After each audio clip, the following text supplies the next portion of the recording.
What's up les amis, comment vous allez aujourd'hui? C'est Alan Motivation et on se retrouve pour un 9e épisode de Diaspora Motivation. Franchement, je suis super content d'être là avec vous. J'espère que vous allez bien.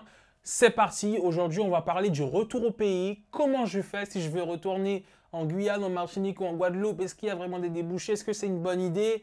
Et en fait, j'ai l'impression qu'il n'y a pas de débouchés pour ma formation. Au final, qu'est-ce que je fais? Je me forme pour une formation qu'il n'y a pas dans mon pays? Ok, que faire? On en discute tout de suite. C'est parti, let's go!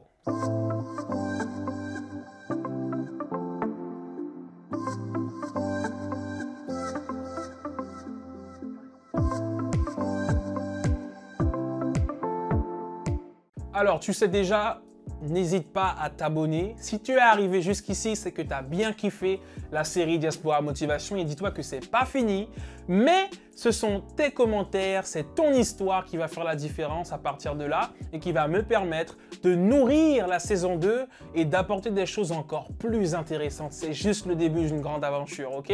Donc c'est parti. En fait, je parlais avec un ami et il me disait qu'il se formait, voilà, il se forme en France et tout, mais il me dit, Alan, tu sais, il n'y a pas vraiment de débouché pour la formation que je suis en train de faire maintenant là. Donc j'étais en train de lui dire, ok, d'accord, je vois. Ben tu sais quoi en fait? Le truc c'est que on se met toujours dans une position où on cherche le débouché en Guyane par exemple, ou en Martinique ou en Guadeloupe. Mais je lui ai dit une chose simple. Tu sais quoi mon pote?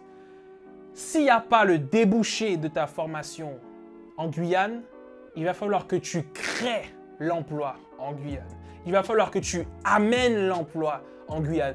Et il faut être aussi dans cette dynamique-là. Il faut savoir que la Guyane, et oui, je parle de la Guyane hein, pour les Antillots, pour les Antillais également qui me suivent et qui regardent, mais c'est valable aussi pour la Martinique et la Guadeloupe. Mais en tout cas, dites-moi quelle est votre expérience pour la Martinique et la Guadeloupe, ce que vous pensez de chez vous. Est-ce qu'il y a des... Est-ce que vous trouvez qu'il y a des, comment dire, des débouchés? Est-ce que vous avez de la facilité à revenir et à trouver de l'emploi? Comment ça se passe? Et ça aussi, on en parlera encore plus en détail dans la prochaine saison. Mais en tout cas, il faut qu'on soit dans cette dynamique de créer de l'emploi, d'apporter une ressource qui va permettre de créer l'emploi qu'on recherche. S'il n'y a pas d'emploi pour toi, crée l'emploi, entreprends. Limite, crée une entreprise. Maintenant, on va me dire, oui, mais Alan, c'est plus facile à dire qu'à faire. Certes, mais c'est pas parce que c'est plus facile à dire qu'à faire qu'on ne peut pas le faire. Tu vois ce que je veux dire? Donc aujourd'hui, je pense que par rapport à chez nous, il faut qu'on soit, tout le monde n'est pas fait pour être entrepreneur, mais il faut qu'on soit dans cette dynamique où on a envie d'apporter quelque chose de nouveau. Et il faut savoir que pour apporter quelque chose de nouveau, si c'est nouveau, c'est qu'il n'y a pas. Et s'il n'y a pas, c'est qu'il faut entreprendre, il faut l'emmener. Voilà. Ou bien il faut se rapprocher des personnes qui pourront nous aider ou qui pourront elles-mêmes entreprendre. Voilà, mais il faut se rapprocher des gens qui justement peuvent mettre en avant ces idées-là où il faut être porteur du projet soi-même. Ok, donc quand tu te formes déjà, sois sûr, parce que si tu sais que tu veux trouver un emploi facilement, il faut aussi être conscient de la réalité du terrain. Parce que je parlais justement avec une personne qui me disait, il y a de l'emploi en Guyane, mais il n'y a pas l'emploi par exemple, que certains jeunes veulent. Tu vois ce que je veux dire? Parce qu'il y a la réalité du terrain, il y a ce qu'il y a chez nous, mais il y a aussi ce que nous, on aimerait avoir. Mais il faut partir du principe que tous les jeunes ne veulent pas nécessairement être derrière un bureau. Hein. Voilà, on parle souvent du bureau, etc. Bon, voilà. Mais il y a des métiers d'avenir en Guyane, mais qui sont propres à la Guyane. Il y a des métiers, par exemple, qui vont être liés à l'environnement, des métiers qui vont être liés à la forêt, des métiers, je sais pas moi, par rapport vraiment aux spécificités de chez nous. Et il faut qu'on soit conscient, et je pense que ça pourrait faire partie des thèmes des autres vidéos, c'est se dire, ben, en termes d'emploi, il y a quoi concrètement qu'on peut faire sur place? Et est-ce qu'il y a une certaine logique entre ce qu'on part faire quand on part se former et ce qu'on peut revenir faire? S'il n'y a aucune logique, eh bien là, ça veut dire que je pense qu'on doit entreprendre. Qu'est-ce que tu en penses? Aujourd'hui, toi, tu as pris quelle décision? Tu as pris la décision de revenir en Guyane, en Martinique ou en Guadeloupe, ou bien tu as préféré rester en France? Pourquoi?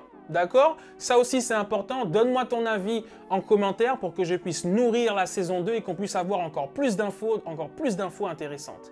D'accord?